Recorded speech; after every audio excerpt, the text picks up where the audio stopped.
Buenos días. En esta oportunidad vamos a hablar sobre las bases corporales de la cognición. Este tema hace parte de la actividad número 5 de Escuelas Psicológicas Cognitivas con el profesor Iván Reyes. Nuestro grupo está conformado por Animelisa Rocha, Juan Esteban Rubio, Tatiana Morales y quien les habla, Patricia Bejarano. Para responder las preguntas que este trabajo nos plantea, tendríamos que recordar las actividades anteriores sobre los modelos cognitivos. Para nadie es un secreto que después de responder desde diferentes puntos de vista el concepto y definición de la mente humana, pasando por respuestas basadas en la ingeniería o en los sistemas computacionales, que calificaban a los individuos como seres lógicos y racionales, pasamos a entender la mente desde otras perspectivas y las ideas de antes se han ido diluyendo. Aunque provocaron grandes avances sobre procesamiento de información, robótica, la automatización de entornos industriales y en la creación de realidad virtual. Y se han ido diluyendo porque este pensamiento racional para muchos investigadores ha sido distractor del verdadero propósito de conocer al ser humano desde la integridad. En este contexto nació un nuevo movimiento interdisciplinario desde la ciencia cognitiva, en el que el ser humano no era entendido como un computador, pues aunque los seres humanos son caracterizados por la eficiencia si nos comparamos con estos artefactos, no se puede negar la base corporal que nos constituye y con la que nos relacionamos con el mundo.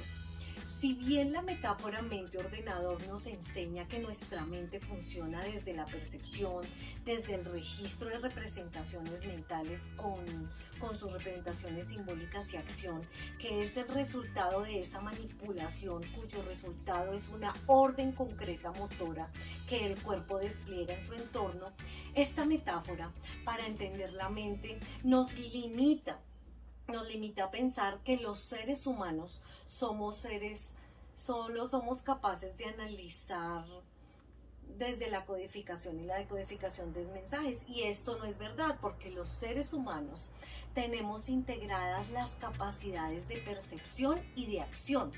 En este sentido, nuestro cerebro construye la experiencia y la idea de cómo es el mundo sin dejar de lado el cuerpo. Esto nos lleva a pensar que nuestro pensamiento no es solo un ejercicio intelectual abstracto. Y es que vivimos en un mundo abierto, lleno de incertidumbres, que nos obliga a crear preferencias y a desarrollar habilidades para enfrentar los imprevistos, anticipándonos a los hechos para poder sobrevivir. Esta característica no sería posible si nos limitáramos a una simple información de datos. Esta capacidad es posible porque apelamos a nuestras emociones para tomar decisiones y resolver problemas. Y es dentro de estos procesos mentales que se van creando nuevos significados, y desde la teoría computacional no tiene cabida este pensamiento. Cuando pensamos en nuestro cuerpo, pensamos en el control que ejercemos sobre él o en las acciones que recurrimos para poderlo controlar desde nuestro cerebro. Pero en realidad la acción no se puede restringir a esto. Se trata más bien de entrar en interacción con nuestro mundo para darle significado desde la materialidad y no siempre desde nuestro cerebro. Aprendemos a hacer las cosas haciendo, no pensando cómo hacerlas. No obstante, cuando realizamos, por ejemplo, una obra artística, se combinan varios procesos. El primero es el de los trazos cuando se hace un dibujo. Lo segundo es la representación mental o las ideas que tiene el artista. Y el tercero, la imagen corporal que representa el artista de su obra o que tiene el artista de su obra. ¿Ustedes qué creen? ¿Que esto lo puede hacer una máquina? La respuesta es no, pero dejemos a Meli que continúe con esta explicación. Como decía mi compañera Patricia, todos los procesos que se llevan a cabo cuando adelantamos una obra artística la podemos hacer porque los humanos interactuamos con el mundo de una forma particular desde nuestro cuerpo. De hecho, nuestro cuerpo sabe qué hacer cuando amamos. ¿O no han notado que cuando sentimos amor nos ajuntamos aún más? En cambio, cuando no tenemos relación con las personas, nuestro cuerpo se aleja, toma cierta distancia. Nuestro cuerpo sabe en qué contexto la distancia es la adecuada y cuándo es necesaria. Este es el punto de partida, reconocer que el cuerpo ya sabe esto, nuestra corporalidad ya lo sabe, más allá de la racionalidad o de cualquier tipo de actividad cerebral o teoría de la mente. Por este motivo es importante reconocer la conciencia corporal. No obstante, ni la mente es un ordenador, ni la mente está completa sin el cuerpo, pero es el cuerpo el que hace realmente que el mundo nos importe. Citación de Isaac Rowe. Ahora es muy común escuchar hablar de propiocepción.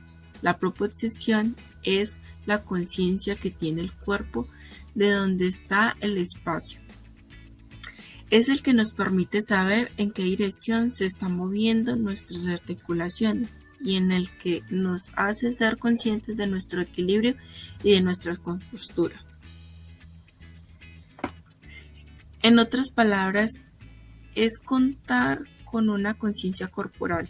Si no tuviéramos la conciencia corporal, no hay movimiento y sin movimiento hay acción.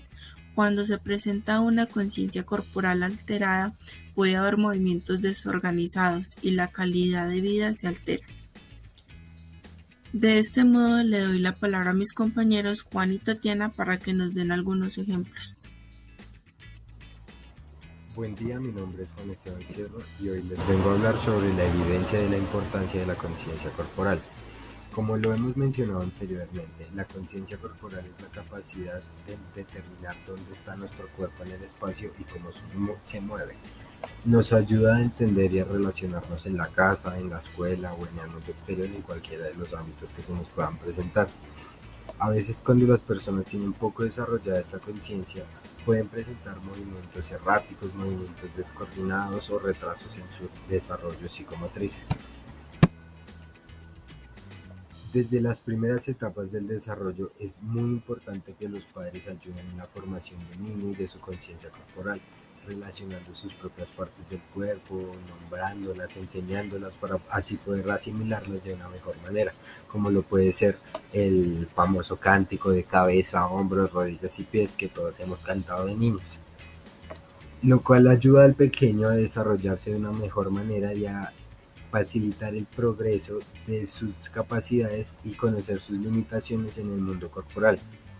Tomar conciencia de nuestro propio cuerpo está ligado a muchos aspectos importantes.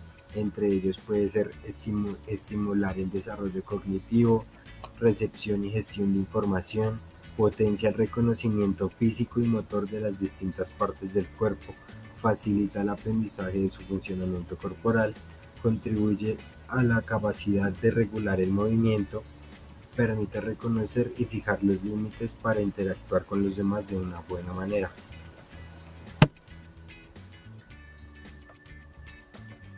Como hemos evidenciado, es de suma importancia que los niños desarrollen de una manera correcta la conciencia corporal, lo cual les permite desempeñarse en el mundo teniendo en cuenta sus limitaciones y a lo que se vea expuesto en su vida cotidiana, ya sea en edades tempranas, en su adolescencia o en su vida adulta.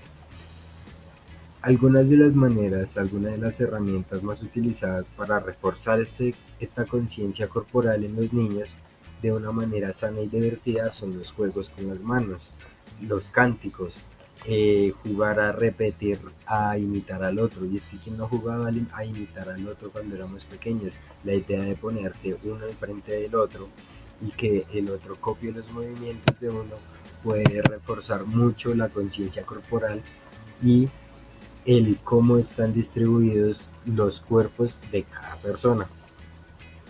Para reforzar aún más este aprendizaje, se puede proponer a los niños que por cada movimiento el pequeño diga en voz alta la parte del cuerpo la cual se está mencionando y así asimilarlos de una manera aún más rápida.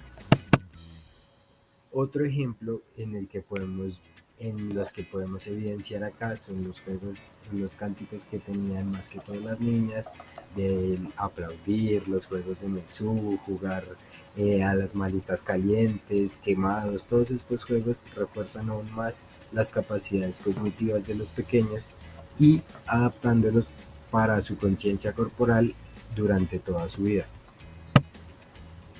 Eso fue todo por mi participación el día de hoy. Espero les haya parecido interesante. Muchas gracias. Gracias compañeros por la participación. Yo voy a darle continuidad a esta información dando un ejemplo en donde se puede ver afectada la conciencia corporal y las alteraciones que pueda llegar a tener en el funcionamiento cognitivo. Después de la pérdida de una extremidad, la persona puede llegar a sentir como si la extremidad estuviera ahí. Esto se llama sensación del miembro fantasma. Sin embargo, no solo ocurre tras la pérdida de extremidades, sino también tras la pérdida de órganos como los ojos, los dientes, los genitales externos o la mama. Esta última ocurre hasta en el 40% de las mujeres tras mastectomías y en un tercio de ellas la sensación fantasma está limitada al pezón. Cabe aclarar que la recesión de un órgano interno no produce el fenómeno de miembro fantasma. Después de una amputación es muy frecuente, hasta en un 90% de los sujetos puedan llegar a percibir el miembro perdido, pero habitualmente conforme pasa el tiempo esta sensación va desapareciendo. Cuando persiste durante años puede aparecer solo de forma intermitente bajo ciertas condiciones. La experiencia del miembro fantasma es extremadamente realista en las fases iniciales y en consecuencia el enfermo con un miembro amputado puede cometer muchos errores. Conforme pasa el tiempo se va produciendo un reajuste y los errores cometidos previamente se dejan de producir. Sin embargo, un hecho impresionante es que en los sueños los pacientes no sienten la imputación. En la descripción del miembro fantasma es importante distinguir dos grupos de alteraciones. En primer lugar, la experiencia del miembro fantasma como una percepción del miembro amputado en lo que se refiere a sus características espaciales. En ese sentido, constituiría la persistencia del esquema mental corporal. En segundo lugar, a diferencia de lo anterior, estarían las sensaciones percibidas procedentes del miembro fantasma. Parestesias, dolor, sensación de pesadez, de calor, de frío, calambres, etc. Las parestesias son las más frecuentes, ocurren principalmente de forma inmediata tras la amputación y se sienten especialmente en las partes más distales. Voy a contar una historia que me llamó mucho la atención. Wade Mitchell ejercía la medicina en el Hospital Lane en Filadelfia y se le consideraba el fundador de la neurología americana. Con más de 150 publicaciones, muchas de ellas basadas en lo que vio en los soldados heridos de la Guerra Civil Norteamericana. Después de la batalla de Gettysburg, muchos excombatientes fueron llevados a Mitchell para su tratamiento. Aquel hospital de Filadelfia recibió tantos amputados que los soldados le llamaban coloquialmente Hospital del Muñón. Las descripciones de los pacientes tras la amputación no eran nuevas. Sin embargo, Mitchell anotó que de 90 amputados que había tratado, 86 habían desarrollado fantasmas sensoriales tras la amputación de un miembro. Describió múltiples variantes de las sensaciones, muchas de ellas complejas en los pacientes, asociadas al dolor y otras solo de percepción anómala, pero continúa de la presencia del miembro, encogido, caliente e incómodo. Después de haber escuchado esta historia, es importante resaltar que el síndrome del miembro fantasma está en relación con el esquema corporal. Este último se define, según Garófano y Arteaga, como la intuición global o conocimiento inmediato de nuestro cuerpo, ya sea en reposo o movimiento en función de la interacción de sus partes y de la relación con el espacio y objetos que nos rodean.